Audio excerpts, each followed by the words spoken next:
Permacon, le plus grand manufacturier de produits de béton destiné à l'industrie de l'aménagement et de la maçonnerie, vous présente cette capsule vidéo qui vous expliquera et simplifiera les étapes nécessaires pour réaliser vous-même votre projet d'aménagement.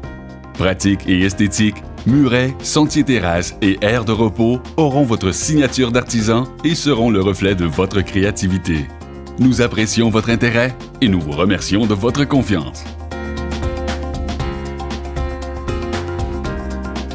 Pour débuter votre projet, faites un schéma des limites de votre cour. Mesurez soigneusement votre terrain.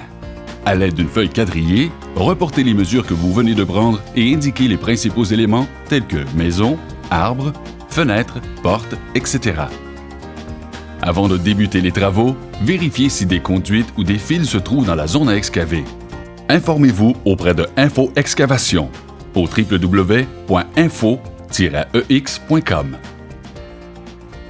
Avant de commencer votre projet, procurez-vous le matériel suivant à votre centre de rénovation.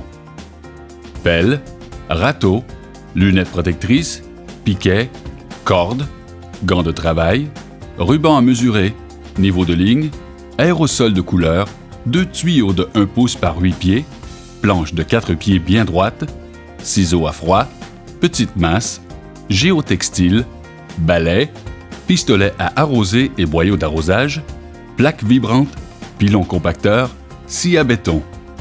La plaque vibrante ou le pilon compacteur ainsi que la scie à béton sont disponibles dans un centre de location.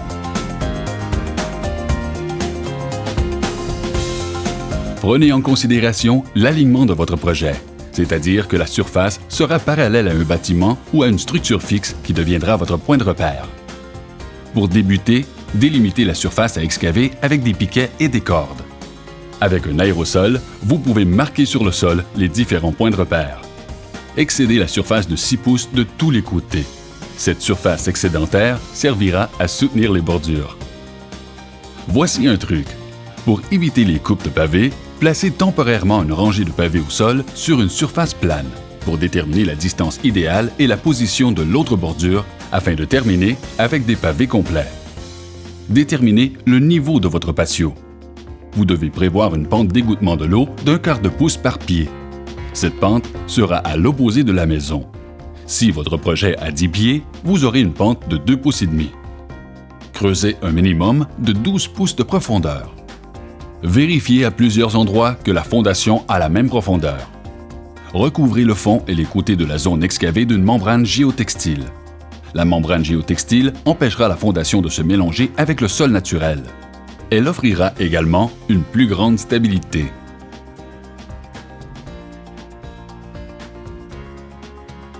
Voici le détail de la fondation. Vous avez creusé 12 pouces de profond. Vous étendrez 10 pouces de pierre concassée 0,3/4, qui, une fois compactée, sera de 9 pouces de profond. Vous étendrez 1 pouce de poussière de pierre. Le module arrivera à la hauteur du gazon. Étendez 10 pouces de pierre concassée 0,3/4. À l'aide d'un râteau, nivelez la pierre concassée. Afin de faciliter la compaction, vous pouvez arroser la surface. Passez le pilon compacteur sur toute la surface. Chevauchez les passages. Pour vérifier que la profondeur de la fondation est uniforme, servez-vous des piquets et de la corde. En tendant la corde et en conservant la pente d'égouttement, vérifiez à plusieurs endroits que la fondation est toujours à la même profondeur. Vérifiez le niveau final avec l'aide d'un pavé et d'un tuyau de 1 pouce. Déposez parallèlement 2 tuyaux sur la fondation de pierre 0,3/4. Étendez de la criblure de pierre entre les tuyaux. Nivelez dans un premier temps à l'aide d'un râteau, puis avec l'aide d'une planche bien droite. Déplacez les tuyaux, puis recommencez l'opération. Vous ne devez pas marcher sur le lit de pose. Des vides sont créés lorsque vous déplacez les tuyaux. Les vides seront remplis ultérieurement lors de l'installation des pavés et dalles.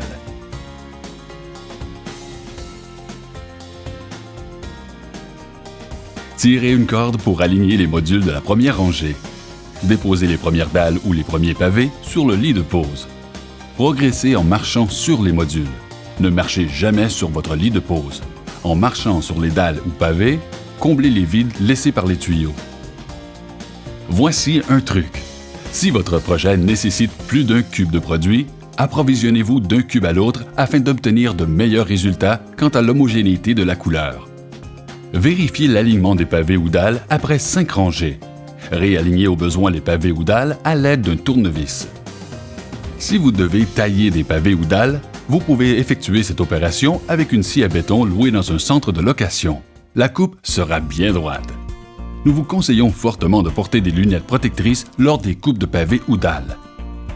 Lors du sciage, éloignez-vous des pavés ou dalles déjà installés, car la poussière et les résidus pourraient tacher de façon irrémédiable les modules en place. Pour le pavé seulement, vous pouvez utiliser un ciseau à froid et une petite masse. Tracez une ligne tout autour du pavé. Frappez sur cette ligne. Finissez la coupe en frappant fermement sur la face apparente du pavé. Si vous installez des bordures de béton, vous devez les installer directement sur le même lit de pose que les dalles et pavés. Si vous installez des bordures de plastique, vous devez les installer directement sur le même lit de pose que les pavés ou dalles. Insérez les clous à tous les 8 pouces. Le sable polymérique est un mélange de liant polymère et de sable calibré. Au contact de l'eau, il devient très ferme et bloque littéralement les pavés et dalles de béton entre eux. Consultez la méthode d'application sur le sac avant de procéder à l'installation du sable. Pour les dalles. Une fois la pose des dalles complétée, étendez le sable polymérique sur les dalles et balayez le sable dans toutes les directions pour le faire pénétrer dans les joints. Vous ne devez jamais passer la plaque vibrante sur les dalles. Pour les pavés, étendez du sable et stabilisez le pavé en passant la plaque vibrante. Cette opération aura pour effet d'enfoncer les pavés dans le lit de pose tout en uniformisant la surface. Balayez le sable excédentaire. Voici un truc. Pour retirer facilement le sable sur la surface du pavé ou des dalles, utilisez un souffleur à feuilles. Avant d'arroser, assurez-vous qu'il ne reste plus de sable sur la surface. Aspergez durant 10 à 15 secondes d'une fine bruine d'eau pour qu'elle retombe doucement sur une portion de la surface pavée. Attendre 3 à 4 minutes.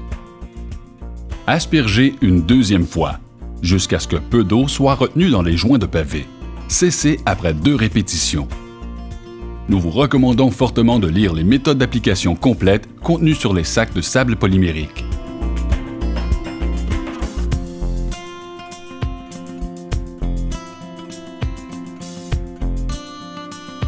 Votre projet d'aménagement est maintenant complété.